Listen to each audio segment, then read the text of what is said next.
Assalamu alaikum students, class 9th General Science and Commerce Group.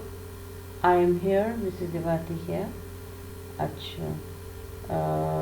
We have done 2 chapters in the first term. Now this is the third chapter in your second term, which is Biochemistry and Biotechnology. इसमें हमारे अभी तक हमारे जितने भी lectures deliver हो चुके हैं, 6 के करीब लेक्चर डिलीवर हो चुके हैं. Now it is the 7th lecture, and previously the lecture was about the antibiotic. Last lecture was about the antibiotic. इससे पहले जो हमारा लेक्चर था वो एंटीबायोटिक के मुतालिक था. आई होप कि आप लोगों ने तमाम क्वेश्चंस को रजिस्टर पर उतार लिया है. आप जैसे रजिस्टर पर उतारेंगे तो आपका विजिटिंग डे है Wednesday. You will bring on Wednesday your registers and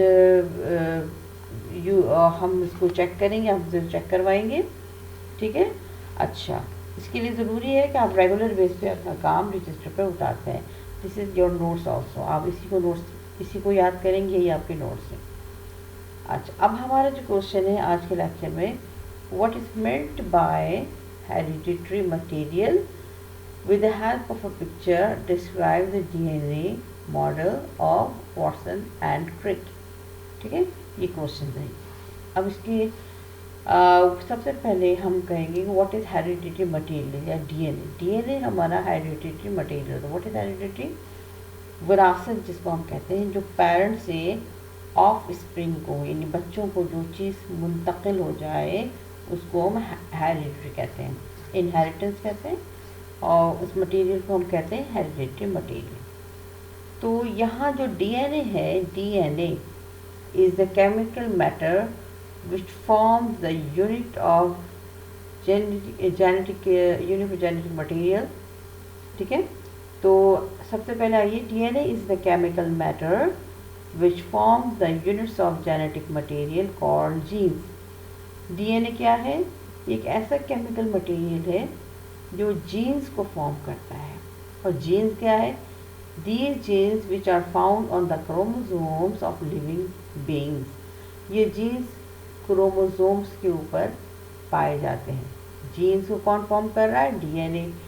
ये डीएनए जीन्स को फॉर्म कर रहा है. जीन्स कहाँ मौजूद है? क्रोमोसोम्स के ऊपर.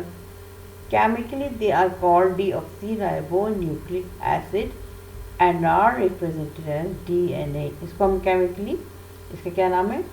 D for deoxy, R N for ribonucleic and A for acid. तो डीएनए ये it is actually the base of life. DNA जो होता है वो ज़िंदगी का बेस है, क्योंकि यही डीएनए जीन्स फॉर्म करता है और जीन्स क्रोमोसोम्स फॉर्म करते हैं. और जीन्स एक कोड वर्ड है कि कोई भी ऑर्गेनिज्म किस तरह का फॉर्म होगा, ये एक कोड वर्ड है, जीन्स. ठीक है.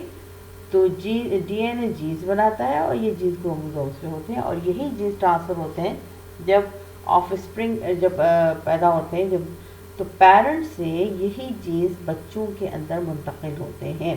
ठीक है. अच्छा, अब आइए डीएनए के स्ट्रक्चर क्या है. तो hereditary material basically comprises of phosphoric acid, deoxyribose sugar, number 1 phosphoric acid, दूसरा deoxyribose sugar and the 4 nitrogen base. 4 nitrogen base होते हैं जिनका नाम है adenine, guanine, cytosine and thiamine.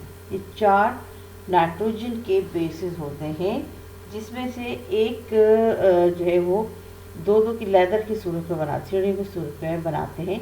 यही डीएनए फॉर्म करते हैं. ठीक है. अच्छा, अब आइए Watson and Crick model. Watson and Crick इन दोनों ने डीएनए का एक मॉडल दिया था, जो आज आप देखते हैं डबल हेलिक्स की शक्ल जब देखते हैं, तो ये actually Watson and Crick model है. In 1953 Watson and Crick discovered the structure of DNA. उसके बाद according to them the DNA comprise of 2 long threads whose chains are entangled around each other. ये 2 लॉन्ग चेन्स की सूरत में होते हैं जिनके लैडर एक दूसरे से जुड़े हुए होते हैं.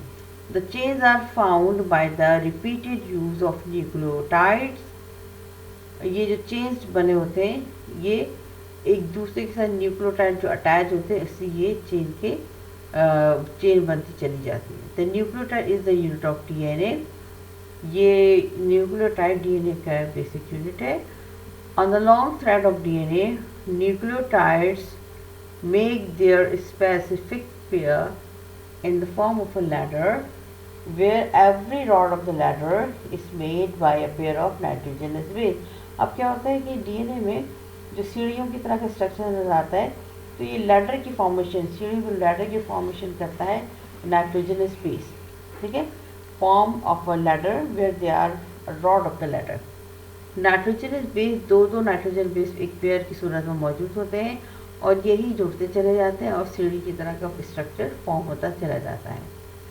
इन the same way nitrogenous base also make pair which are joint together by double और ट्रिपल बॉन्ड। ये भी नाइट्रोजन बेस भी पेयर फॉर्म करते हैं और ये भी सीढ़ियों की तरह का स्ट्रक्चर बनाते हैं। All the genes present in a cell is called genosome. जितने भी जीन्स मौजूद हैं जो कि मौजूद होते हैं सेल के अंदर, उसको क्या क्या लाया जाता है, जीनोसोम्स कहते हैं। This is the model of DNA. ये आपने बुक में आपके पेज नंबर 46 पे मौजूद है। 46 पे ये डायग्राम मौजूद है। जबकि आप यहाँ देखिए, आपकी स्लाइड में ये डायग्राम मौजूद है। यहाँ पर ये डबल हेलिक्स है, जिस तरह देखें आप, ये डबल हेलिक्स है। ये इसका नाइट्रोजन बेस है, पेयर फॉर्म किया हुआ है इन्होंने। देखिए यहाँ पे इनका जी और सी के साथ पेयर फॉर्म किया हुआ है। इसी तरह से इधर पेयर फॉर्म किया हुआ है। जितनी जिनको हम लैडर्स कहते हैं, ये सीढ़ियों के लैडर्स हैं। ये लैडर्स ऐसे ही नहीं होते, बल्कि दो एक साथ मिलकर ज्वाइन होते हैं ट्रिपल एंड डबल बॉन्ड के जरिए। ये लैडरिंग है, ये स्पेसिफिक लैडरिंग होती है। जी जो सी के साथ मिलता है, ठीक है, ए जो टी के साथ मिलता है, तो ये स्पेसिफिक ख़ास लैडरिंग होती है, अपनी मर्जी से नहीं होती। ये लैडरिंग है। इसी के ऊपर यहाँ पर जीन्स पाए जाते हैं। जीन्स छोटे छोटे genes are found here laddering के ऊपर।